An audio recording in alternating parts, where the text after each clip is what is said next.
இன்றைக்கி நம்மக்கிட்ட நோக்கியாவிலேருந்து 2 தரமான ஃபோன் இருக்குது. இது ரெண்டுத்தையுமே பல்லாவர சந்தை பழையரும் கலந்து தான் எடுத்தோம். இந்த ஃபோனு வந்து நோக்கியாவில் N சீரீஸ் டச் மொபைல் தான். ப்ளஸ் கீழே பார்த்தீங்கன்னா இந்த ஸ்டிக் மாதிரி ஒன்று கொடுத்துருப்பாங்க. நம்ம இப்போ தான் சாம்சங் ஃபோனில் இந்த மாதிரி ஸ்டிக் ஆப்ஷன் பார்க்குறோம்.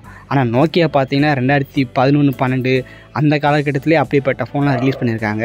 சைடில் வந்து சிம் கார்டு போடுறது, ஒரு மெமரி கார்டு, அப்புறம் வால்யூம் பட்டனு, கேமராக்கானது, அப்புறம் மேலே வந்து பவர் பட்டன்லாம் கொடுத்துருப்பாங்க. ஸோ இதுக்கு வந்து ஊசி பின்னு தான் சார்ஜரு. இது வந்து டேட்டாக்கானது. இதில் சார்ஜ் போட்டால் நமக்கு ஏறாது. பட் இந்த மாதிரி பின் இப்போ கிடைக்கிறது கஷ்டம். ஸோ அது மட்டும் இல்லாமல் உள்ளே ஓப்பன் பண்ணி பார்த்தா பேட்டரி எல்லாமே இருந்துச்சு. ஸோ இந்த ஃபோனை வந்து ஆன் ஆக மாட்டேங்குது. என்ன பிரச்சனைன்னு பார்த்து இது கண்டுபிடிச்சி ஒர்க்காக வைக்கலாம். இது வந்து நோக்கியாவில் லூமியான்னு சொல்லிட்டு ஒரு சீரிஸ் விட்டாங்க, மைக்ரோசாஃப்டோட ஜாயின் பண்ணி. ஸோ லூமியாவில் 625 அப்படிங்கிற மாடல். இது பார்க்குறதுக்கு டெம்பர் கிளாஸ்லாம் போட்டு டேமேஜே ஆகாமல் நல்லா இருந்துச்சு. அதனால் நம்ம பல்லாவர சந்தையிலேருந்து காசு கொடுத்து வாங்கிட்டு வந்திருக்கோம். ஸோ இதுவும் ஆன் ஆகலை. ஸோ இந்த 2 ஃபோனையுமே கழட்டி உள்ள என்ன பிரச்சனை ஏது பிரச்சனைன்னு சொல்லி சரி பண்ணிடுவோம். 2 ஃபோனுக்கும் இன்ன வரைக்கும் ஓவர் ஹைப் கொடுத்துட்டு இருக்காங்க. இது பெருசாக அது பெருசான்னு சொல்லிட்டு நிறைய பேர் சண்டை போட்டுக்கிட்டு இருக்காங்க. ஸோ உண்மையிலேயே இதில் என்ன இருக்குது அப்படிங்கிறத ரீஸ்டோரேஷன் பண்ணி அதோட பர்ஃபார்மன்ஸு, உள்ளுக்குள்ளே என்னென்ன ஆப்ஸ் இருக்குன்னு சொல்லிட்டு பார்க்கலாம். இதுக்கு முன்னாடி இதே போல் ஒரு ஃபோனை நான் பழையரும் கலந்து எடுத்திருந்தேன். இது பார்க்குறதுக்கு நல்லா தான் இருந்துச்சு. சரின்னு உள்ளே கழட்டி இந்த மாதிரி எக்ஸ்டர்னல் பவர் சப்ளை கொடுத்து பார்த்தா ஃபோனு வந்து வைப்ரேட் ஆகிறத தவிர டிஸ்பிளே வரல. அதுக்கப்புறம் உள்ளே கழட்டி பார்த்தேன், பேனல் தனியாக, டிஸ்பிளே தனியாக, டச்சு தனியாக, அப்படியே அக்கக்கா வரும். இதுதான் நோக்கியா ஃபோனோட ஸ்பெஷாலிட்டி. ஸோ இதுக்கான அந்த பேனலையும் நான் காசு கொடுத்து வாங்கிட்டு வந்திருந்தேன். ஏன்னா இந்த நோக்கியா ஃபோன் ரொம்ப பிடிக்குமா, அதனால் சின்ன வயசில் வாங்கணும்னு ஆசை, பேனலோட சேர்த்து வாங்கிட்டு வந்துட்டேன். எல்லாத்தையும் மாற்றி விட்டு பார்த்ததுக்கப்புறம் தெரியுது டிஸ்பிளே உடஞ்சி போயிருக்கு. அதனால தான் டிஸ்பிளே ஆன் ஆகலை. இங்கே பார்த்தீங்களா அது மாதிரி தெரியுது.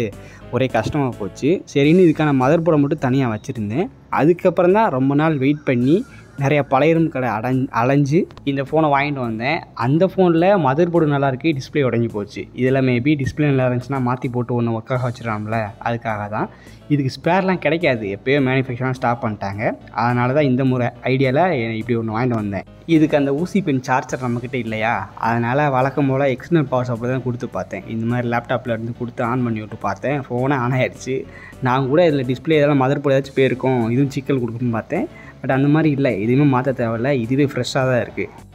ஸோ பவர் ஆன் பண்ணதும் லைட்டாக வைப்ரேட் ஆகும். அதுக்கப்புறம் கொஞ்சம் நேரம் கழிச்சு தான் டிஸ்பிளே வரும். பார்த்தீங்களா, கீழே நோக்கியா லோகோ வந்துருச்சு. ஸோ அதுக்கப்புறம் அந்த அதோட தீம் ஒன்று வரும் பாருங்கள், கை கொடுத்த உடனே done done done done done அப்படின்ட்டு வரும்.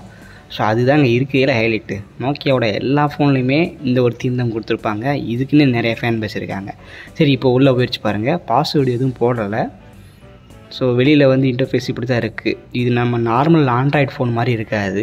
பெரிய ஃபோன் யூஸ் பண்ணிவிட்டு இந்த ஃபோனுக்கு வந்து யூஸ் பண்ணுறப்போ கொஞ்சம் கை வர மாட்டேங்குது. அதனால் நம்ம ஸ்டிக்கை யூஸ் பண்ணிக்கலாம். இங்கே பாருங்கள், இது டயல் பேடு, காண்டாக்ட் நம்பர்லாம் கொடுத்துருக்காங்க. இது வந்து ஹோம் பேஜ். இது அப்படின்னா தான் நமக்கு உள்ளே போகும். இந்த வருது பார்த்திங்களா. ஸோ கேலரி, அப்ளிகேஷன்ஸ் இதெல்லாம் கொடுத்துருப்பாங்க. இப்போ அப்ளிகேஷனுக்குள்ளே போய்ட்டு செக் பண்ணி பார்க்கலாம். ஸோ அந்த நோக்கியா C1 அந்த பட்டன் ஃபோன்லலாம் பார்த்தீங்கன்னா பவுன்சிங் பால்னு கொடுத்துருப்பாங்க. ஆனால் இதில் வந்து பவுன்ஸுன்னு மட்டும் கொடுத்துருக்காங்க. அப்புறம் RTGRன்னு சொல்லிட்டு இது கேம்ஸ் இருக்குது. அப்புறம் மை நோக்கியா கேமரா ஃபஸ்ட் நம்ம செக் பண்ணி பார்ப்போம். தெரியுதா, இங்கே பாருங்கள் எப்படி இருக்குன்ட்டு. செமையாக இருக்குது. பிக்சல்லாம் ஃபோட்டோ எடுத்து நம்ம ஜூம் பண்ணி பார்க்கலாம். பாருங்கள், நம்ம இப்போ எடுத்த பிக்சரை ஃபோட்டோ குவாலிட்டி வந்து பக்காவாக இருக்குது. பாருங்கள் எப்படி தெரியுதுன்னு போய்ட்டு என் மூஞ்சி, இந்த லேப்டாப்போட பட்டனை எல்லாமே.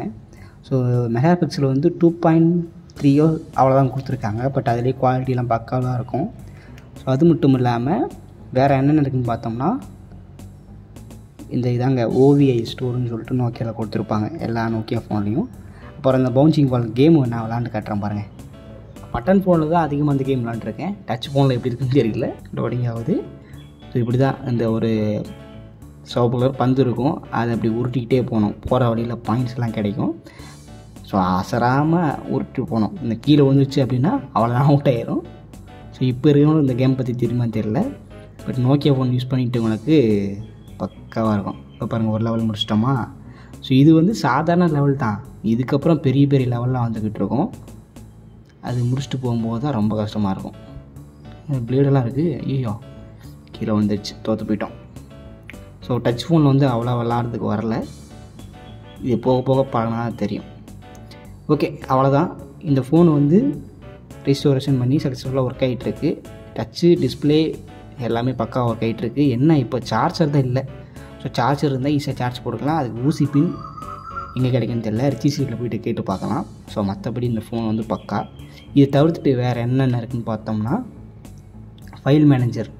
ஸோ அதுள்ள போனோம்னா இந்த ஃபோனோட மெமரி வந்து 50 MB தான் கொடுத்துருக்காங்க. நான் போட்டிருக்க மெமரி வந்து 16 GB கிட்ட போட்டிருக்கிறேன். ஸோ மற்றபடி ஏதாச்சும் தேவை அப்படின்னா நம்ம அந்த OVA அப்படிங்கிற ஆப் ஸ்டோரில் போய்ட்டு டவுன்லோட் பண்ணி நிறைய விளாண்டுக்கலாம். ஸோ சாஃப்ட்வேர்ஸ் எல்லாம் பக்காவாக இருக்குது.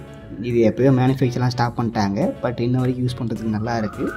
பில்டு குவாலிட்டி வந்து நான் சொல்கிறதுக்கு தேவையில்லை, வேறு லெவலில் இருக்குது இந்த நோக்கியாவோட N சீரிஸ். அடுத்து நம்ம எடுத்த அந்த நோக்கியாவோட லூமியா சீரிஸ் பற்றி பார்க்க ஆரம்பிக்கலாம். இதில் ஃபிசிக்கல் டேமேஜ் எதுவுமே கிடையாது. அதிலாச்சும் பட்டனை காணும் அதை காணும்னு இருந்துச்சு, பட் இதில் அந்த மாதிரி எதுவும் கிடையாது. டெம்பர் கிளாஸ்லாம் போட்டு பக்காவாக வச்சுருக்காங்க. இதை கழட்டி பார்த்ததில் உள்ளுக்குள்ளே அட்டாச்சு பேட்டரி, சைடில் வந்து சிம் கார்டு போடுறதுக்கும் மெமரி கார்டு போடுறதுக்கும் ஸ்லாட்ஸ் கொடுத்துருக்காங்க. பட்டனா இதுவரைக்கும் இவங்க கழட்டின மாதிரியே தெரியல. கீழே வந்து வாட்டர் பட்டா ஒரு ரோஸ் கலரில் தெரியும், ரெட் கலருக்கு பார்த்தீங்களா, வாட்டர் பட்டா கலர் சேஞ்ச் ஆகும். ஸோ அதுலேயும் பெருசாக சேஞ்ச் ஆன மாதிரி தெரியல. ஸோ அப்போ என்ன இஷ்யூன்னு தெரியல, பழைய ரூமில் தூக்கி போட்டிருக்காங்க. சரி ஓகே, இதை வந்து நம்ம கழட்ட ஆரம்பிச்சிருவோம். இதை கழட்டி உள்ளே பார்த்தா இங்கே பாருங்கள் புத்தம் புதுசாக இருக்குது. அந்த பேட்டரியும் சரி, அப்புறம் உள்ளே இருக்கிற கேமரா மதர் போர்டு இதுவும் சரி, பார்க்குறதுக்கே ரொம்ப புதுசாக இருக்குங்க. டேமேஜ் ஆன மாதிரியே தெரியல. ஸோ இதுக்கு முன்னாடி வரைக்கும் இதை ஓப்பன் பண்ணவே இல்லை போல், அப்படியே பழைய ரூம்களை தூக்கி போட்டிருக்காங்க. ஆரம்பத்தில் இதை பார்க்கும்போது வீங்கி போன மாதிரி இருந்துச்சு. சரி பேட்டரி போயிருக்குன்னு நினச்சேன், ஆனால் பேட்டரியும் நல்லா தான் இருக்குது. ஸ்டிப் மட்டும்தான் ஒரு மாதிரி இருந்துச்சு. அதை கழட்டி விட்டு அந்த இடத்துல நான் மல்டிமீட்டரை வச்சு செக் பண்ணி பார்த்தேன். எதுக்காகனா இதில் பவர் இருக்கா, பேட்டரி உருவாக இருக்கான்னு செக் பண்ணுறதுக்கு நான் வச்சு பார்த்தேன். பட் ஒரு வோல்டேஜ் கூட காட்டலை, பேட்டரியில் பவரே இல்லை போல். அதுக்கப்புறம் இதுக்கு USB Type-C கேபிளாக கொடுத்துருக்காங்களா, ஸோ அது நம்மக்கிட்டே இருந்துச்சு. அது மூலமாக சார்ஜ் போட்டு இப்போ அந்த மதர் போர்டில் பேட்டரி கனெக்ட் பண்ணுறோம்ல, அந்த இடத்துல நான் மல்டிமீட்டரை வச்சு பார்த்தேன். அதில் நம்ம கொடுக்குற வோல்டேஜ் வந்து இங்கிட்ட அவுட்புட்டாக கரெக்டாக தான் வந்துக்கிட்டு இருக்குது.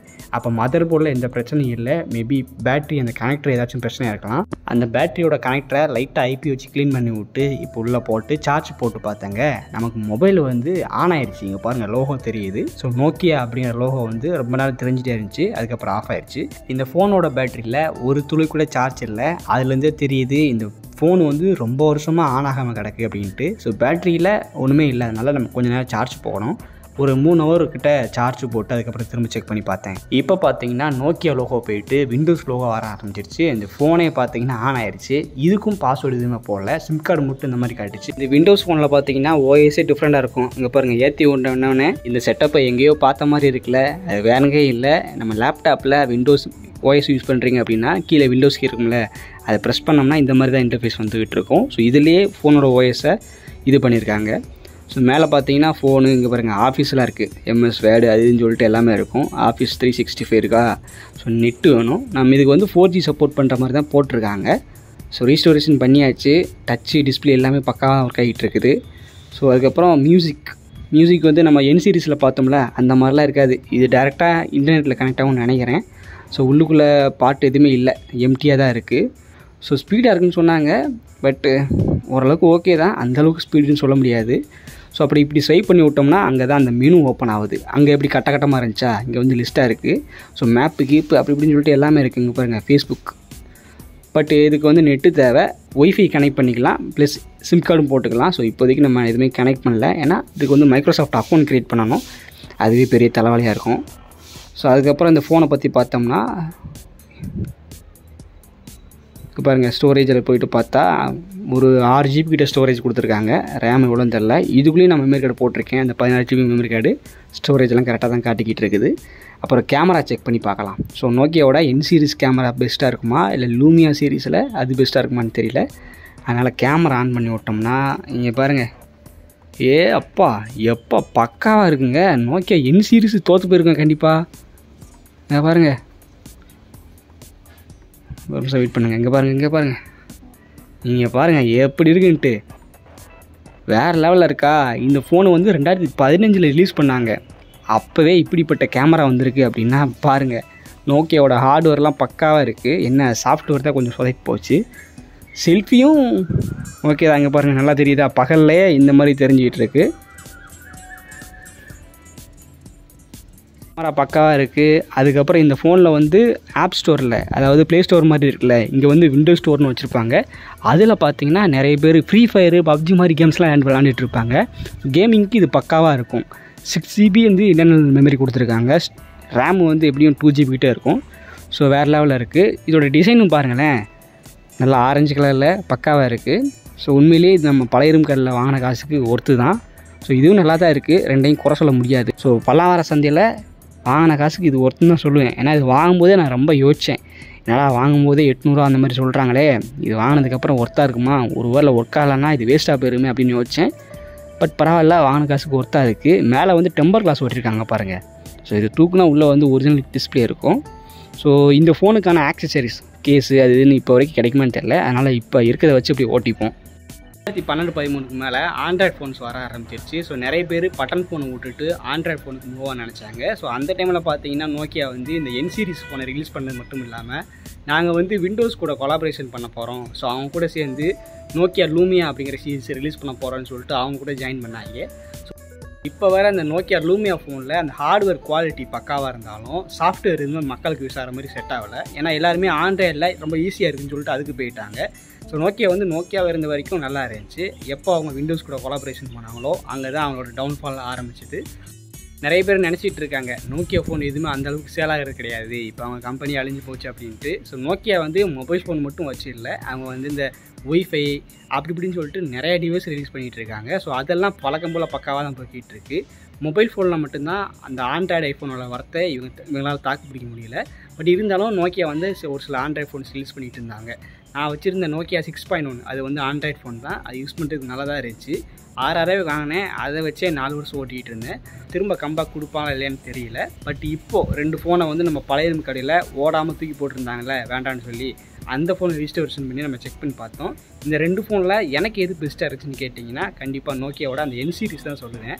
ஏன்னா சின்னதாக இருந்துக்கிட்டு நல்லா அந்த நோக்கியாவோட ஒரிஜினல் வாய்ஸ் இருந்துச்சு.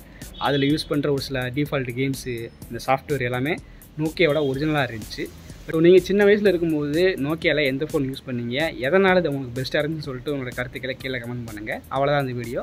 மீண்டும் ஒரு நல்ல வீடியோவில் மறுபடியும் சந்திக்கலாம். தேங்க்ஸ் ஃபார் வாட்சிங். பாய் பாய்.